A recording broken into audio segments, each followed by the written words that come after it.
Itu sudah sistematis, struktural, memang ormasnya seperti itu di berbagai daerah, ya bubarkan. Bubarkan. Kenapa mesti takut?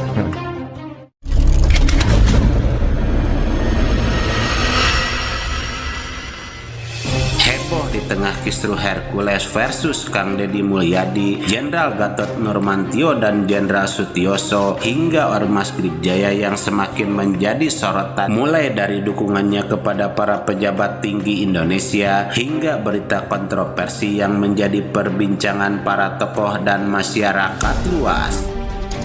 Lantas bagaimana Gripjaya terbentuk dan apa rencana besar mereka sebenarnya di balik sepak terjang panas hingga kontroversinya? Inilah para tokoh besar yang mengungkap hal penting soal ini. Selengkapnya mari kita bongkar dengan menyimak sampai selesai agar tidak salah paham. Dari kami perspektif advokat sudah sangat telanjang, ini mestinya harus sudah ditindak.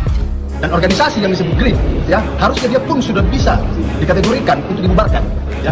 Maka itu sudah sistematis, struktural, memang ormasnya seperti itu di berbagai daerah, ya bubarkan. Bubarkan. Kenapa mesti takut? Inilah Gripjaya, merupakan ormas yang berdiri sejak 2019.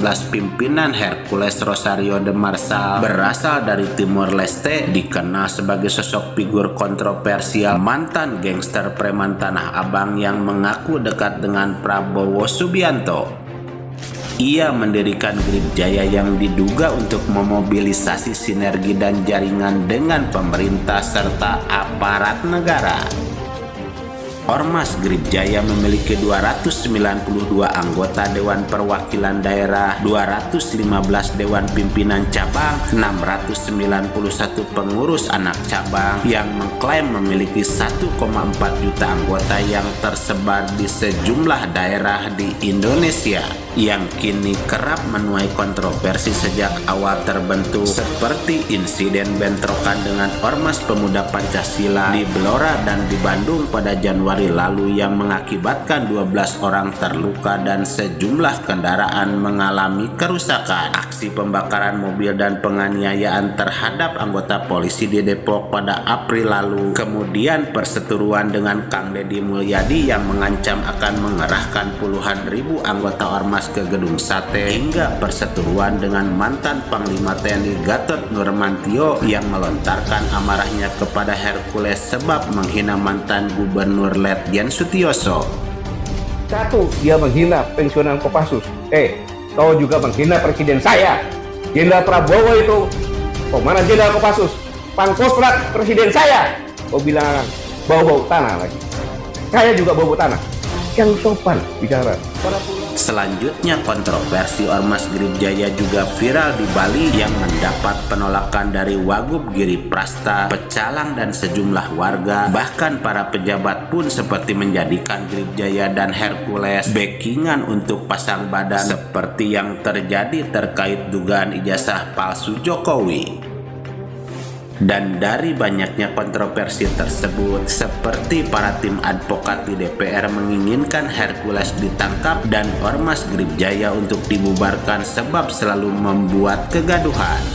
Sudah tahu ada viral misalnya ketika Hercules dalam salah satu perusahaan karena tidak bisa kemudian diberikan apa kepentingannya, kemudian perusahaannya ditutup.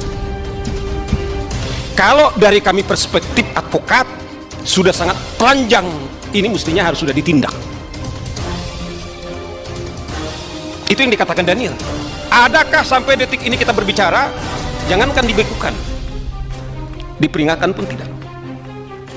Tahu bahwa ada salah satu orang yang bernama Hercules, ya, itu sudah melakukan perbuatan melawan hukum, ya, dan dia berani membawa nama-nama presiden Bapak Prabowo, ya, seolah-olah dia itu dilindungi oleh presiden, ya. Nah, tangkap, ya, kami sampaikan kepada Komisi 3, tangkap karena perbuatan sudah jelas, ya, melalui apa? Badan koordinasi yang berkoordinasi dengan DPR RI, ya, contohnya kepolisian, seharusnya sudah bisa langsung ditangkap. Dan organisasi yang disebut GRIP, ya, harusnya dia pun sudah bisa dikategorikan untuk dibubarkan. Kita belajar dari FPI. FPI ini bukan organisasi preman. Organisasi sosial, kemasyarakatan, kemanusiaan, pemerintah berani bubarin. Kenapa organisasi preman nggak berani dibubarin? Ada apa? Sebenarnya jawabnya udah jelas. Karena banyak dari ormas-ormas preman tadi pembinanya para pejabat. Nah, kalau pembinanya pejabat gimana ceritanya? Itu yang tadi saya katakan waktu kita bicara dengan media asing. Apa yang mesti kita lakukan kalau pejabat dengan penjahat sudah berkolaborasi? Mereka saling memanfaatkan satu sama lainnya, saling melindungi. Nah, mestinya ormas-ormas yang memang sudah terbukti melakukan pemerasan, melakukan intimidasi dan teror, kalau masih berupa oknum itu tangkap, berikan peringatan kepada ormasnya. Tapi kalau itu sudah sistematis, struktural, memang ormasnya seperti itu di berbagai daerah, ya bubarkan. Kenapa mesti takut? Kemarin pemerintah berani bubarin preman. Nah, yang jelas-jelas preman mengganggu masyarakat, mengganggu daripada ketenangan usaha, bisa mengganggu investasi. Nah, kalau masih berupa oknum, kalau memang organisasi tersebut secara umum bagus, cuman ada oknum-oknumnya yang nggak baik, ya oknumnya tangkap, penjarakan mereka semua. Nah, tapi kalau sudah struktural, masif, memang organisasi ini di berbagai daerah so jago, di berbagai daerah jadi tukang peres, di berbagai daerah meresahkan masyarakat, bubarkan, nggak peduli pembinanya siapa. Nah, maka itu sekarang saya minta pejabat-pejabat tinggi, termasuk presiden sekalipun, nah, kalau namanya masih tercantum sebagai pembina di organisasi semacam ini, segera tarik itu nama. Itu akan memalukan si pejabat. Karena ke depan rakyat udah muak dengan yang begini. Dan dari banyaknya kejadian tersebut, semoga menjadi pembelajaran bagi kita semua agar negeri ini menjadi aman, tentram, dan damai. Sehingga pesan yang bisa kita ambil bahwa perbedaan adalah anugerah, bukan pemisah. Negeri ini tidak dibangun oleh satu suara, satu budaya, atau satu keyakinan. Tetapi negeri ini dibangun oleh keberagaman yang saling melengkapi. Karena kedamaian hadir saat kita mampu menghargai yang berbeda, bukan memaksakan yang sama. Sebab sebuah kekuatan bangsa terletak pada kemampuannya untuk bersatu dalam perbedaan dan berjalan bersama dengan rasa hormat, cinta, serta kasih sayang.